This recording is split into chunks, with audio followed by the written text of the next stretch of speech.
In 2006, when Nancy Pelosi became Speaker the first time, that was an election in which Democrats felt their ascendance was a few years overdue. If you think about the timing of the George W. Bush presidency, the first midterm election in the George W. Bush era, that was anything but a normal cycle. It was just after 9/11. The president had already started one war and was about to start a second. So 2002 was one of those very, very rare midterm elections where the president's party didn't lose ground. It was just a singular, different thing. But by the next midterm election, 2006, Democrats more than made up for it. They won seats by the dozen. They won control of Congress. Nancy Pelosi became Speaker. They turned on the Klieg lights of congressional oversight for the end of the George W. Bush administration. But right after that 2006 midterm, when Democrats picked up so many seats and did so well and took back control on Capitol Hill, right after that, the Bush administration responded to that election result immediately. I don't know if this has sort of been lost. I heard Andrea Mitchell mention this today as soon as we got today's big news, and I was like, oh yeah, that's exactly right. This was this day 12 years ago. The day after the 2006 midterms, after we learned for the first time that Nancy Pelosi would be Speaker of the House, Democrats were taking control of Congress. Day after the midterms in 2006, that's when President Bush fired Donald Rumsfeld. Remember that? Who was Secretary of Defense? That was seen essentially as a palliative move, a concession, an effort to stop the political bleeding. Voters in that 2006 race who voted for Democrats up and down the ballot, voters in 2006 were clearly furious about the course of the Iraq War. Donald Rumsfeld was not only running that war as Secretary of Defense, he was essentially its public defender in chief. And so after that 2006 midterm, the Bush White House responded to that scream from the voters by pushing Rumsfeld out the very next day. Well, now, today, we've got something that's not exactly a parallel. Today it's 12 years later. Voters last night screamed once more. Democrats took control of Congress once again. Nancy Pelosi will once again be ascending to the speakership. And now today, the day after the elections, another cabinet official has been fired immediately after the elections, right? But this is basically the opposite of what happened in 2006.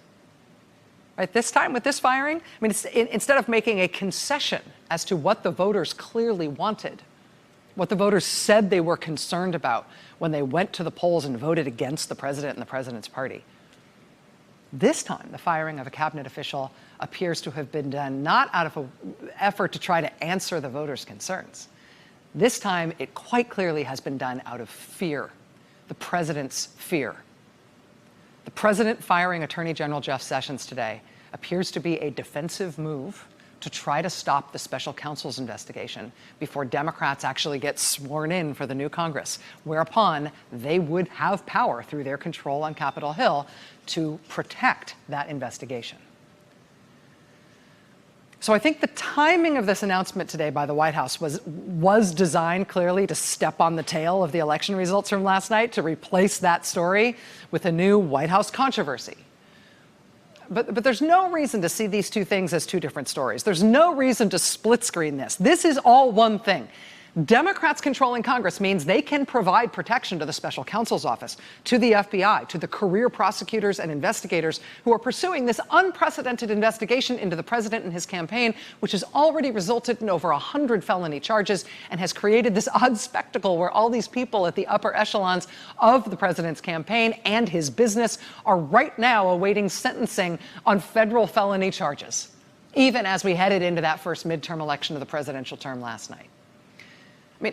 Under normal circumstances, the president firing an attorney general, the way you'd know that was a normal firing is because the attorney general would be fired, and that would almost automatically elevate the number 2 person at the Justice Department, the deputy attorney general, into the top job on an acting basis. Remember Sally Yates from the whole Mike Flynn controversy during the transition and the first few days of the Trump administration? The reason that Sally Yates was acting attorney general for that whole controversy is that she had been deputy attorney general under Loretta Lynch. When Loretta Lynch left her post, that elevated Sally Yates from deputy attorney general to be acting attorney general. So that's why she was acting attorney general when she had to do all that crazy stuff once people who appeared to be agents of a foreign power started moving into the White House. Right? Under normal circumstances, firing Jeff Sessions for any reason at all would elevate this man, Deputy Attorney General Rod Rosenstein, to become the acting head of the Justice Department, to become the acting Attorney General. Part of the reason you can be sure that something quite abnormal just happened here is that the president didn't just fire Attorney General Jeff Sessions and have Rod Rosenstein step into the top job in an acting capacity to fill the gig until somebody else could be nominated to take the job full time. Instead, he fired the Attorney General Jeff Sessions and instantly installed a new guy who has been described as Trump's eyes and ears in the Justice Department for months now. He installed a new guy to become the acting Attorney General, slotting him in above Rod Rosenstein. And the new guy will take over instantly all of the work of the Justice Department, including taking control of the Mueller investigation,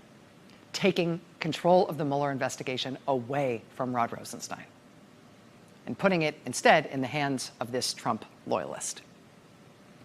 If the Justice Department's announcements about this today are to be believed on their face, as of right now, Rod Rosenstein no longer oversees the Robert Mueller investigation.